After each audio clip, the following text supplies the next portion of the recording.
video, we're going over all of the updates I've done so far to my IS350, and I have a special announcement.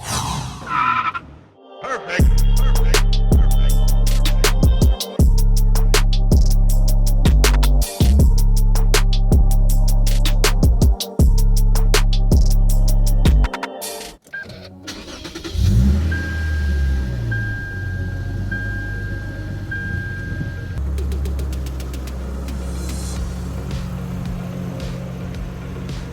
Hello everyone, welcome back to Marty Motoring. So today I want to go over a few updates and tell you about a special, product that I have coming for the IS350. It's something I've wanted to do for a long time, and I finally pulled the trigger and ordered it, and I am super excited about it. There are some other things I need to do before that, so let's go over some of the updates.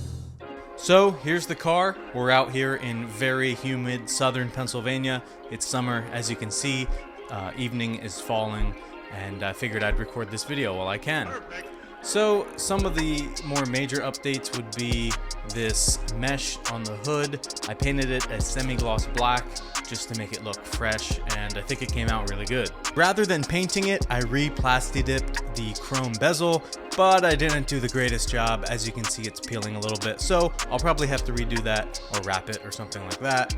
And in one of my previous videos, I showcased the kind of chrome and blue lug nuts. Well, now I just went all black, and it's just super clean looking and simple, which I like. So there's that. And I also want to have these calipers powder coated yellow. The window tint will be installed in a few days by my friend Fabian. He actually wrapped my old hood, and he does tint as well. So we're gonna get the front windows tinted. I also did this roof spoiler. This is one that's available on eBay and Amazon. I like the aggressive style. It just sticks on with 3M tape. That's for automobiles, and it looks really good. Has a really good side profile, so I'll have the link for that in the description. I still have the carbon fiber trunk bezel on. I do have a blue one as well, but I like the real carbon fiber and my 350 plate. I also plasti dipped the RR Racing license plate cover just for a more simple and blacked out look. I recently had the rear bumper off and installed these tinted side markers, which I think just gives the car a more blacked out look in the rear. We're still waiting on the VLAN taillights. They should be here in a week or two, the smoked ones, so the whole rear of the car will be smoked. There will be no more red. I think it's gonna look great. Another thing I did are fog lights. I had these LED bulbs sitting around. I think they're H11, and I popped them in and they looked great. I like the yellow color, and now I am legal for Pennsylvania state inspection.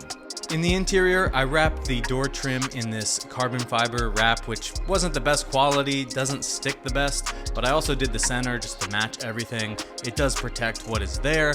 I may rewrap it. I've also been messing with the stereo. I had it in and out a couple of times, so I'll update you on that on future videos.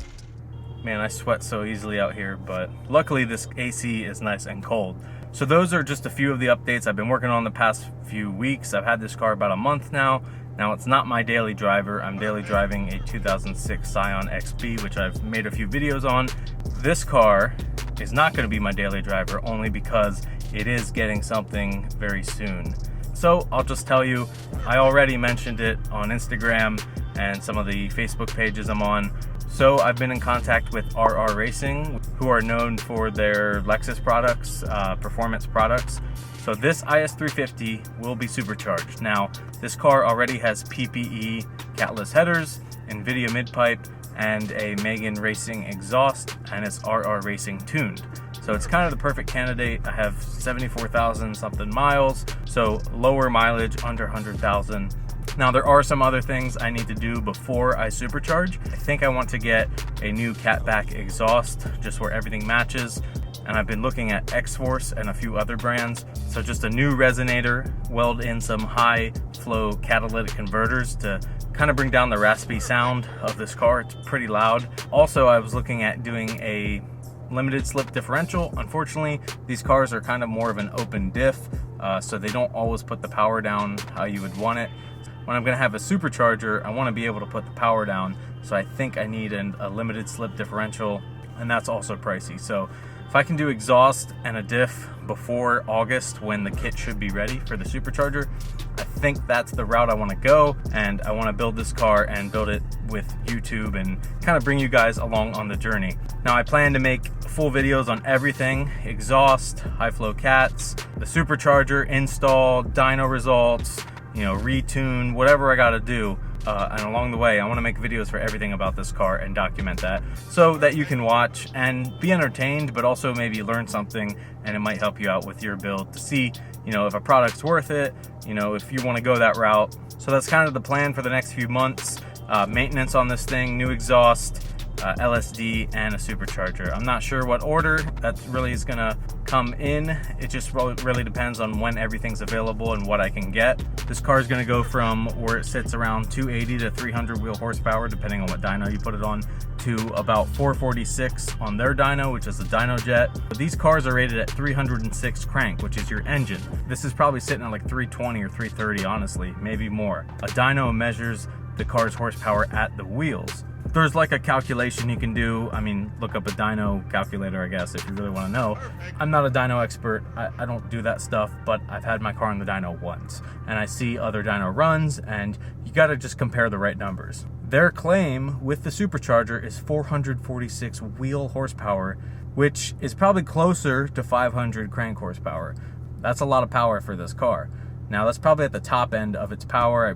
Probably they don't want you to push it beyond that just because the engine's not built for that. I do believe there are some forged internals in the IS350 engine, but you got to be careful. I don't want to blow stuff up. I want to do this all right, correctly, and document it, and hope I don't run into any problems. So with all that said, I'm going to go from 300 wheel horsepower around there to around 440, maybe 450 horsepower. That's a huge jump.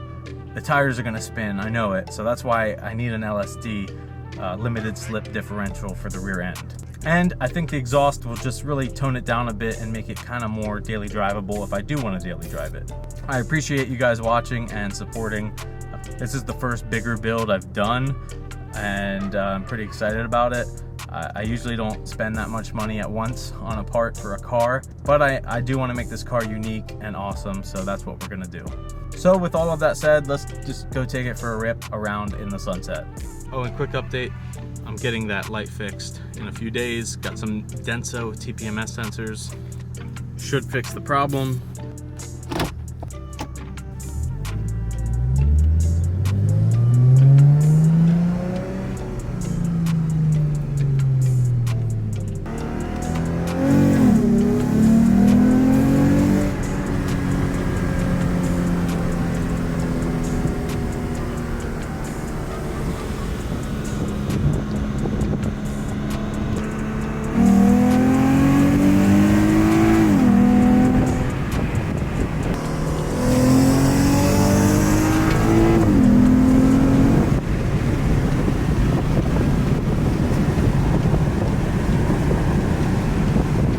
Close the windows now.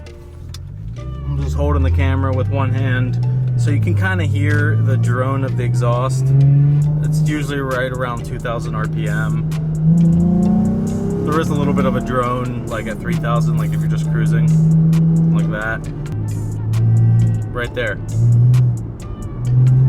That little sound is kind of what gets annoying. It just has this like really harsh raspiness. The rest of the exhaust is actually fine. It's just in that RPM range. I'm not sure what it is.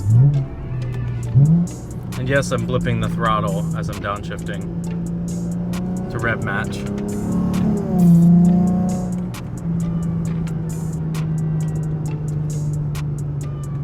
So that's kind of how it sounds in the interior.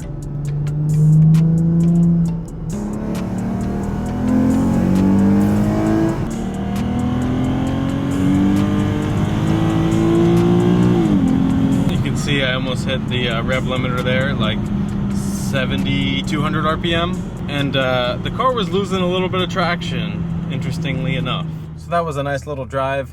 I'm enjoying this car so far. It just feels really familiar. It's kind of nice. It's kind of what I know, so here I am doing more videos about it. If you're as pumped as I am for the new supercharger, drop a comment down below. Let me know what you think about it. So if you enjoyed this video, give it a thumbs up. If you're new to the channel, hit that subscribe button, follow along with Marty Motoring and my IS350 build. Follow me on Instagram at Marty Motoring. You can keep up with the latest updates, message me on there, and all that good stuff. With all that said, thanks for watching, and keep those wheels turning.